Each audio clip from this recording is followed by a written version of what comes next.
Well, we're very fortunate right now to have two well-known photographers in our area, and Fran and Vincent Giordano, and you've seen their photos, I'm sure, if you're on Facebook. They post a lot and love your photos. Thank you. And you were involved in the Kids Art Festival. I understand you made those big heads, right? We did. Oh, cool.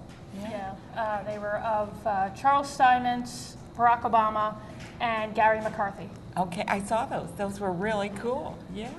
How long have you been taking photos? It looks like from both of your write-ups and your website that you've been doing this since you were in your mother's womb. I think I was 10 when I borrowed my father's Polaroid camera. Polaroid, oh my goodness. And I set my toys up and I took pictures of them, and ever since then I've been sort of fascinated with that. And Polaroid was a lot different than Polaroid you can't do much. But what you do is miraculous with films. I mean, really. And you work together. You love to. Yeah. We do. Yeah, I've been making art since basically elementary school, and then I studied in high school. And when we met at a high school graduation party, and then we went out into the world and worked and decided that college was really where we needed to be. Yeah. So I convinced him, and we went to art school then. Well, yeah, really. Now let's kind of go through your photos, because I want people to see your photos, and I'd like you to talk about them. Okay. Okay, there we are. I love these. Where do you get the heads? Well, those are masks, and we did a series called Ant Get Monkey. Sometime.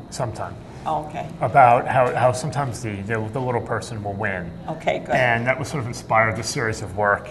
And Fran found a monkey mask, which we now have a collection of monkey masks. And it's just like whimsical, fun work that it doesn't really have any deep meaning. No, but say a photo like that, which I think is really fun. Yeah. It might be used in a commercial. You know, I mean, you never know what catches the eye of someone saying, "Oh, I would like that maybe to be a theme or something." You know. Sure. I mean, remember that one commercial they did with all the monkeys and stuff, and.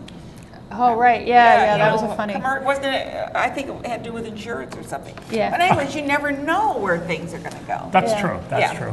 And okay, how do you do that? Now, we first moved to Schenectady after grad school. I was very excited by the idea of General Electric and the light bulb, and I was inspired to do a series of light bulb images. So we took the General light bulb theme and applied it to about 50 different visuals, and this was the popcorn. This was a project we did called Electric City Boogaloo. Yeah, and a lot of those photographs are on stock. We use a stock photography to sell on different websites like Shutterstock. Which is important because you put a lot of work into doing that. What was that last one? Can you go back, Greg? The landscape it looked like. What is that? This was from a project we did called Time Illuminated. Again, based on the idea of the light bulb and the idea of the idea. Because there's a light bulb laying there. That's right, and then we sort of applied it to this sort of fantasy world using digital works, Photoshop, things like that. And this is cool. That's our son. That's also from Time Illuminated, which is an extension of another project. I love the hats. You do a lot with hats, don't you? Because I know your Facebook picture, you got those like a fez or something. Yeah. This was a project we did called Objecta Transformata, which is about the origins and the theories of where the dunce cap comes from. Where does it come from? John Sotos Dunce was a philosopher in a long time ago, and he thought that divinity came from heaven and was pushed into people's heads through a conical hat, the dunce cap. So that's where it comes from. That's where it comes from. And who would have thought that? I mean, I wouldn't have, The basic crux of his philosophy was that we should always be striving to be the best person we can possibly be. So when you wore a dunce cap, that really wasn't, it just meant that they were trying to give you more Yeah, like God could then, because he was very religious, funnel it right into your head, and that's how you got knowledge. But the meaning shifted at a certain point. Right, because that was intellectualism, and because people strove to do and be the best they could be. Yeah. And after the intellectuals were knocked away, the humanists came in, and that was kind of like, be whoever you want to be. Yeah, okay. And so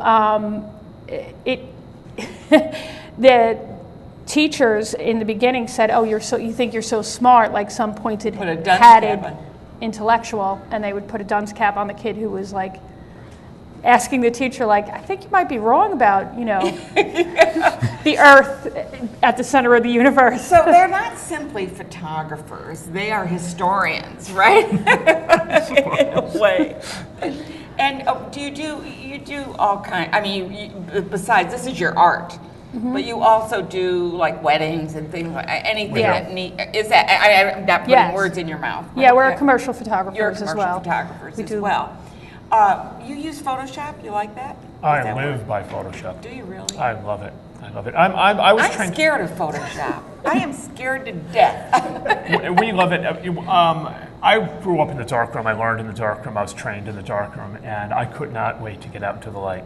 And Photoshop allows us to be in the light, and it also, similar to the Polaroid, it gives us like an instant sense of the photography where we can shoot it, we can see it now immediately, and we can process it immediately. It takes an art, I think, to use a lot of the techniques that you use. I'm into cropping, and lightening and darkening and little things like that. Well, that's basically. So none of my guests will be on Facebook with a dunce cap on. I can guarantee you that because I don't know how to do that. We're adjunct professors as well. Fran teaches at Siena. Yeah. And I teach at St. Rose. Okay, so you're pretty busy with all your. Yeah. We are. Photoshop is a learning experience. It's constantly changing, so we're always relearning it. And It's in everything. I mean, it's like when you come to digital, it's like things change so rapidly. I mean, they went like, even if we go to XP to Windows to now 8 point this, and then they're discontinuing the 8.3 or something. It's like, or whatever. Things change so rapidly. It's not like it used to be years ago when you knew that the store was going to be there on the corner and things weren't going to change. Now everything's changing. It's absolutely true. And when I switched to digital, I had to relearn photography. Oh, absolutely. It was a whole new world, but Because I've done darkroom, and I love darkroom work because it's time that is gone. I mean, you go in there, and it's 4 hours later, you're coming out saying, 4 hours I was in there? But you're overlaying, and you're trying to give a different texture to the photos, and it's just so much creativity.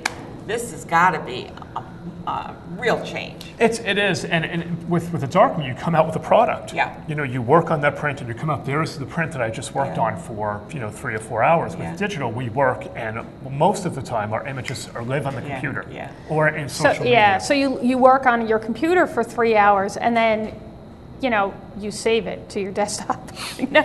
You don't have unless you print it, you don't have a tangible item in your hands. Yeah, you got to have a good printer if you're going to do that. Oh my goodness. We've been talking with Fran and Vincent Giordano. They are photographers. You are going to see their art here and there, and you see it on the street with the Kids Art Festival, wherever it is.